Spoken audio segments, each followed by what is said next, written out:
who were mobilized by 2 police vehicles from the county of Nairobi to go all the way to Nyeri to kill Rigathi Gachagua, we shall call for mass action. The church, Kenyans, kila mahali. Because this is clear. If we don't stop this thing now, there will not even be any election. We know these are scare tactics. Ni namna tu wanajaribu hivi na vile, pengine wakimua Rigathi, pengine watu waone maisha lazima yaendelee. We said it and we repeat, if you touch any national leader and assassinate any national leader a few months to the next general election, this country will never be the same again. But we love this country. Kenya, we reminded the police service, is a constitutional democracy. The role of the Kenyan police is to be impartial, not to take instructions from William Ruto. The letters we have dispatched are addressed to even William Ruto himself as a chair of the National Security Council. We think he should, if he was to take his responsibility seriously, would even convene a National Security Council meeting. The IG is the first responder. We have put the others there. Hiyo list mutapatiwa kwa media. And we are saying this matter. Kenya is not any other country anywhere in the world. Kenya will never be allowed to be Haiti.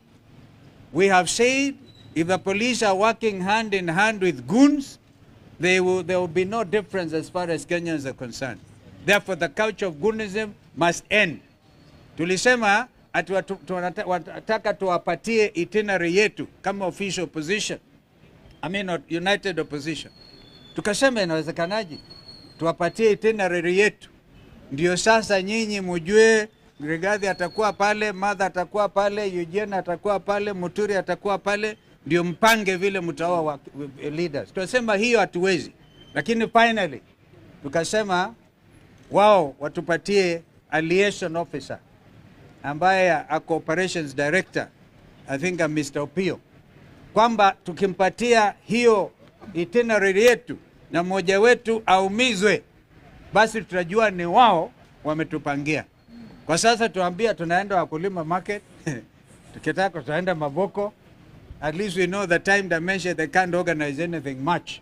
So we are afraid of our own police officers who should be protecting every Kenyan, not just leaders, but every Kenyan under the Constitution is entitled to security, to protection against kuharibiwa mali yao na vitu kama hivyo. So we had actually a very good meeting. And I think from today, kama anajua, we said we shall escalate this matter to the international community, all the human rights organizations, the UN itself. Wajue that indications in Kenya now are that we do not have a police service. We have a country under goonism. I think that it was my brother Rigathi who said, kumbe mulipeleka watu wetu Haiti, mukafanye benchmarking on how to hand over the country to goons. So, well, we all know, on the 25th of June last year, goons here walikuwa wanapatiwa nafasi, they were literally escorted by the police. But now the police have even taken over the work of the goons. This is the state of security in our country. And yet, the region requires that we remain vigilant as Kenyans. Thank you. Now, I think my sister can add. I think the bottom line, we are telling the National Security Council, chaired by Dr. William Ruto, and of which the IG is a member, that they must rise to their constitutional duty to ensure that Kenya is governed and security is provided in accordance with the Constitution. We want the National Police Service to get out of goonism, to get out of dirty political work, to go back to their mandate, utumishi kwa wote, to provide security to everybody irrespective of their political affiliation. We want demonstrable action within the next 2 weeks, so that when we come back on the 16th, if there is nothing to demonstrate that we are back to the rule of law, to obeying the Constitution, then as Kenyans, we know we are on our own and we can take the next step. We are also telling them, get out of electoral matters. Whenever there is elections, like there was a by-election, let the police do their work of security, not partisan political stance or assisting one political party to get their bit. I do not think we need to go on.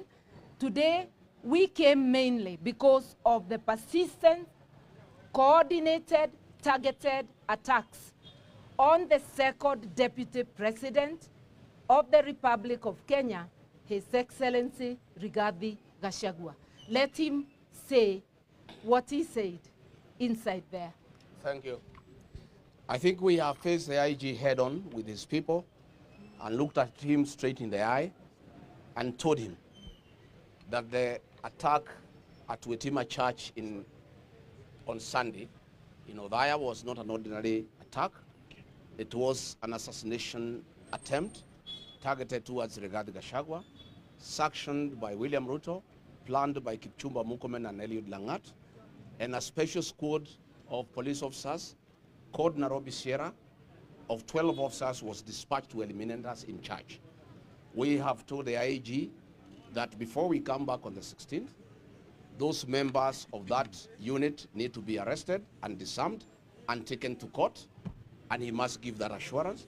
And we have said that if this situation continues after 16th, hatutakuwa na lingine la kufanya ni kuitisha maandamano katika Jamhuri ya Kenya until Kipchumba Murkomen is removed from office, IG Kaja is removed from office, and the two DIGs are removed from office, and the National Police Service can be put back into order.